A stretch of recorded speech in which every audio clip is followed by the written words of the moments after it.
Welcome back to Rereadable, Rediscover Your Bookshelf, or where we rediscover our bookshelves. And I'm talking about my bookshelf today, the Atlas and the Gazetteer.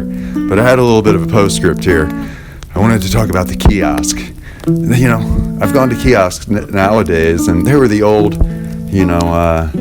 when you're too far from a service station and you couldn't ask the gas attendant, where to get from point A to point B, then you go to if you were at a trailhead, of course, going for a hike, there might be a kiosk there. There's not going to be anything else there, and the kiosk would have a map. And you go on a hike, and sometimes I remember going with my brother and other friends. We'd be on a trip to, West Virginia or wherever, and he'd say, "Now study the map." And my friend Chad would say, I know where we're going. And then sure enough, it'd be 4 hours in, and we'd kind of not have the proper maps or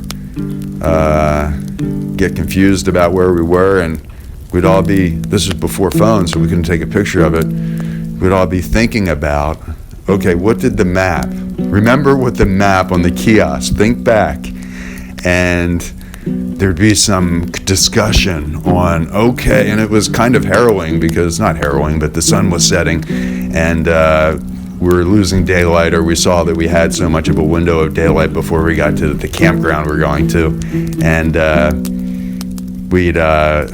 there'd be a dispute. No, we're going this way, that way, and usually Chad would intervene, and he would know, he would prevail, and then the whole time my brother would, lament or beat the dead horse about how, we should have looked at the map at the kiosk better before we left, and that became a big discussion, because Chad would say, no, we didn't. That map was garbage, or I can't remember. But the maps are, important, and the absence of maps and the ability to get lost are equally enlightening. And so, whenever I look at a map on a kiosk, I study it a little before I move forward. Well, thanks for watching and or listening to Rereadable, where we all rediscover our bookshelves, and in this case, rediscovering the value of maps, paper maps. Thanks for listening.